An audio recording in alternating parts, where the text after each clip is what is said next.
ನಾವಿವಾಗ ಹಾಸ್ಪಿಟಲಲ್ಲಿ ಇದ್ದೇವೆ. ಅಂದರೆ ನಿಹಾನ್ಗೆ ಜ್ವರ ಬಂದು ಅಡ್ಮಿಟ್ ಆಗಿದ್ದೆ ನೋಡಿ. ಕೈಗೆಲ್ಲ ನೋಡಿ ತುಂಬ ಸಮಯ ಆಯಿತು. ಅಂದರೆ ಅಡ್ಮಿಟ್ ಆಗಿ ಒಂದು ವಾರ ಇದ್ವಿ, ಒಂದು 5 ದಿವಸ ಇದ್ವಿ ಮೊದಲು. ಆದರೆ ಅವತ್ತು ನಾನು ವಿಡಿಯೋ ಮಾಡಲಿಲ್ಲ.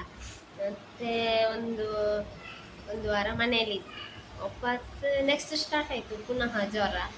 ಹಾಗೆ ಮತ್ತೆ ವಾಪಸ್ ಬಂದ್ವಿ, ಮದ್ದು ತೆಕ್ಕೊಂಡು ಹೋದ್ವಿ. ಮತ್ತೆ ಕಡಿಮೆ ಆಗದಿದ್ರೆ ಬನ್ನಿ ಅಂತ ಹೇಳಿದ್ರು. ಮತ್ತೆ ಕಡಿಮೆ ಆಗೋದು ಬಿಟ್ಟು ಮರು ದಿವಸ ಫುಲ್ ಜೋರಾಯಿತು ಜ್ವರ. ಸೊ ಹಾಗೆ ಮತ್ತೆ ಬಂದದ್ದು ಈಗ ಮತ್ತೆ ಅಡ್ಮಿಟ್ ಆಗಿ ಇವಾಗ 7 ದಿವಸ ನಿಲ್ಲಿಸಿದ್ರು. ಇವತ್ತು ಮಧ್ಯಾಹ್ನ ನಂತರ ಡಿಸ್ಚಾರ್ಜ್ ಮಾಡುವ ಅಂತ ಹೇಳಿದ್ದಾರೆ. ಹಾಗೆ ಎಲ್ಲ ಪ್ಯಾಕ್ ಮಾಡಿ ಇಟ್ಟಿದ್ದೀವಿ ನೋಡಿ, ಬ್ಯಾಗ್ ಅಲ್ಲೆಲ್ಲ.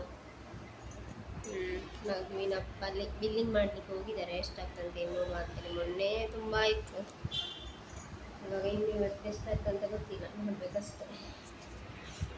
ಜ್ವರ ಬಂದು ಗ್ಲೂಕೋಸ್ ಎಲ್ಲ ಇಟ್ಟುಂಟು ನೋಡಿ, ಅದು ಹಾಗೆ ಉಂಟು, ಅವನು ಇಡ್ಲಿಕ್ಕೆ ಬಿಡುದಿಲ್ಲ. ಮತ್ತೆ ಎಂತ ಮಾಡಿ ನಿದ್ದೆ ಬರುವಾಗ ಗ್ಲೂಕೋಸ್ ಅದು ಇಡುವಾಗ ಅವನೇ ಸರಿ ಆಗ್ತಾನೆ. ಕಷ್ಟ ಆಗುವಾಗ ಅವನೇ ಎದ್ದಾಗುವಾಗ ಮತ್ತೆ ಇಡ್ಲಿಕ್ಕೆ ಆಗುತ್ತೆ, ಬಿಡುದಿಲ್ಲ. ಅವನು ಹಿಡಿತಾನೆ ಕೈಯಿಂದ. ಅಂದರೆ ಚಿಕ್ಕ ಮಗುವಲ್ಲ, ಚಿಕ್ಕ ಮಕ್ಕಳ ಹೆಚ್ಚಾಗಿ ಅವರಿಗೆ ಗೊತ್ತಿರುವುದಿಲ್ಲ ಹೇಗೆ ಅಂತೆಲ್ಲ ಅಲ್ಲ.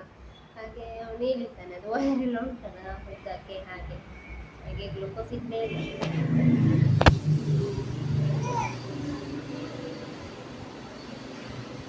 ನೋಡಿ ಇಲ್ಲಿ ಕೈಗೆ ಇದು 4 ಸಲ ಆಯಿತು ಚೇಂಜ್ ಮಾಡಿದ್ವಿ. ಮೊನ್ನೆ ಫಸ್ಟ್ ಸಲ ಬರುವಾಗಲ್ಲ, ಇದು 4 ಸಲ ಆಯಿತು ಚೇಂಜ್ ಮಾಡಿದ್ವಿ. ಫಸ್ಟ್ ಸಲ ಬರುವಾಗ ಈ ಕೈಯಲ್ಲಿತ್ತು, ಮತ್ತೆ 2 ದಿವಸ ಕಳೆಯುವಾಗ ಇದು ಇಂಜೆಕ್ಷನ್ ಕೊಡಲಿಕ್ಕೆ ಆಗ್ತಾ ಇರಲಿಲ್ಲ, ನೋವಾಗ್ತಾ ಇತ್ತು, ಇಲ್ಲೆಲ್ಲ ಊತ ಬಂದಿತ್ತು ಕೈಗೆ. ಹಾಗೆ ಈ ಕೈಗೆ ಹಾಕಿದ್ರು. ಮತ್ತೆ ಇವಾಗ 1 ವಾರ ಕಳೆದು ನೆಕ್ಸ್ಟ್ ಬಂದಿಯಲ್ಲ, ಆಗ ಈ ಕೈಗೆ ಹಾಕಿದ್ದು. ಅಲ್ಲಿಂದ ಈಗ ಇದು ಊತ ಬಂತು ಅಂತೇಳಿ ಈಚೆ ಎತ್ತಕ್ಕೆ ಹಾಕಿದ್ರು. ಮತ್ತೆ ವಾಪಸ್ 7 ದಿವಸ ಆಯ್ತಲ್ಲ, 3 ದಿವಸ ಆಗುವಾಗ ನೋವಾಗ್ತದಂತೆ ಕೈ. ಹಾಗೆ ಮತ್ತೆ ಇಲ್ಲಿಂದ ತೆಗೆದು ಈ ಕಡೆ ಕೊಟ್ಟಿದ್ರು ಇಂಜೆಕ್ಷನ್ ಹಾಕಿಸ್ಲಿಕ್ಕೆ. ಹಾಗೆ ತುಂಬ ನೋವಿಂದ ಎಂತ ಮಾಡೋದಲ್ಲ, ಚಿಕ್ಕದಿಂದಲೇ ಒಂದು ನೋವಿಂದು ಅಭ್ಯಾಸ ಆಗಿ ಹಿಡಿದು ಚಿಕ್ಕದಿಂದ ಆಪ್ರೇಷನ್ ಎಲ್ಲ ಆಯಿತು. ಮತ್ತು ಈಗ ಜ್ವರ ಸ್ಟಾರ್ಟ್ ಆಯಿತು. ಅದು ಹೇಳ್ತಾರೆ ಅಂದರೆ ಕಫ ಗಟ್ಟಿ ಆದಂತೆ, ಎಕ್ಸ್ರೇ ತೆಗುವಾಗ ಕಫ ಉಂಟು. ಹಾಗೆ ನಾವು 1 ಮಂತಲ್ಲಿ 2 ಸಲ ಆಯ್ತಲ್ಲ ಇಲ್ಲಿ ಅಡ್ಮಿಟ್ ಆದ್ದು. ಹಾಗೆ ಎಲ್ಲ ನರ್ಸ್ನವರಿಗೆಲ್ಲ ಪರಿಚಯ ಆಯಿತು. ಅಂದರೆ ತುಂಬ ಸಮಯ ಆಯಿತು. ಮೊನ್ನೆ 5 ದಿವಸ ಏನಿದ್ವಿ, ಈ ಸಲ 7 ದಿವಸ ಆಯಿತು. ಹಾಗೆ ಮತ್ತೇನಂತೇಳಿದ್ರೆ, ಮೊನ್ನೆ ಟೈಮಲ್ಲಿ ನಾವು 2nd ಫ್ಲೋರಲ್ಲಿ ಇದ್ವಿ. ಈ ಸಲದ್ರಲ್ಲಿ ಬಾಲ್ಕನಿ ಸೈಡ್ ಸಿಕ್ಕಿದೆ ನೋಡಿ ರೂಮು. ಬಾಲ್ಕನಿ ಸೈಡ್ ಆದ ಕಾರಣ ಸ್ವಲ್ಪ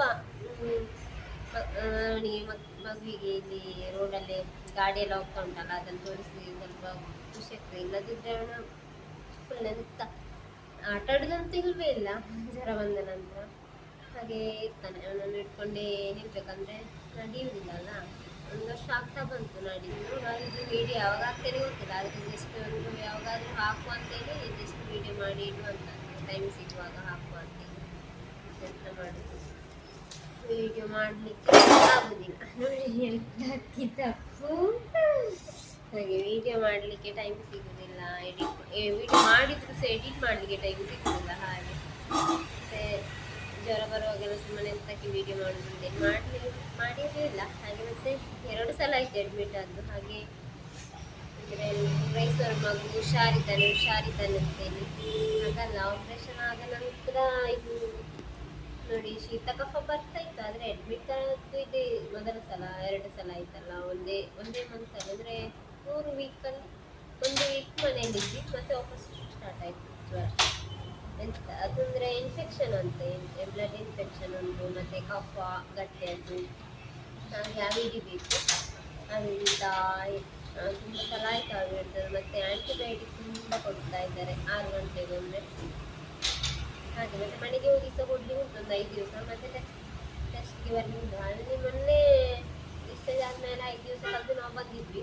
ಅವಾಗ ನಾರ್ಮಲ್ ಇತ್ತು, ಜ್ವರ ಇರಲಿಲ್ಲ. ಮತ್ತೆ ಒಂದು 2-3 ದಿವಸ ಕಳೆದ್ಮೇಲೆ ನೆಕ್ಸ್ಟ್ ವಾಪಸ್ ಸ್ಟಾರ್ಟ್ ಆಯಿತು ಜ್ವರ. ಹಾಗೆ ಮತ್ತೆ ಎಂತ ಮಾಡೋದು, ಚಿಕ್ಕ ಮಗು ಆದಾಗ ಇದು ಇಲ್ಲಿ ನಾವು ಬರುವಾಗ ತಲುಪುವಾಗಲ್ಲ ಜ್ವರ. ಅಂದರೆ ನಾವು ಮಿಡ್ನೈಟೇ ಬಂದ್ವಿ, 12 ಗಂಟೆ ಕಳೆಯುವಾಗ ಜೋರಾಯಿತು ಜ್ವರ.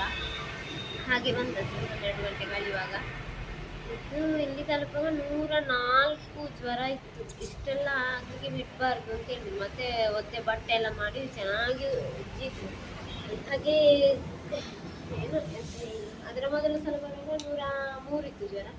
ನೆಕ್ಸ್ಟ್ ಅಡ್ಮಿಟ್ ಆಗಲಿಕ್ಕೆ ಬರುವಾಗ 104. ತುಂಬ ಜ್ವರ ಬಂದಿತ್ತು. ಎಂತ ಮಾಡೋದಲ್ಲ, ನನಗೆ ಎಂತ ಮಾಡಲಿಕ್ಕೆ ಸಾಗುದಿಲ್ಲ. ಮದ್ದು ಕೊಟ್ಟು 6 ಗಂಟೆ ಆಗಿರಲಿಲ್ಲ, ಹಾಗೆ ನಾನು ಮದ್ದು ಕೊಟ್ಟಿರಲಿಲ್ಲ. ಒಂದು ಮದ್ದು ಕೊಟ್ಟು 6 ಗಂಟೆ ಆಗಬೇಕಂತೆ ಒಮ್ಮೆ ಕೊಡಬೇಕಿದ್ರೆ. ಮತ್ತೆ ಹಾಗೆ ನೋಡ್ಬೋದು, ಈ ಬಾಲ್ಕನಿ ಸೈಡ್ ಆದ ಕಾರಣ ನಾನು ಸ್ವಲ್ಪ ಇಲ್ಲಿ ಆಟ ಬಿಟ್ಟಿಗೆ ಆಗ್ತದೆ. ಆಚೆ ಸೈಡ್ ನೋಡ್ಬೋದು, ಇದು ಫ್ರಿಡ್ಜ್ ಎಲ್ಲ ಆಗಿದೆ. ನಾನು ತೋರಿಸ್ಕೊಡ್ತೇನೆ ಬ್ಯಾಕ್ ಕ್ಯಾಮ್ರಾದಲ್ಲಿ.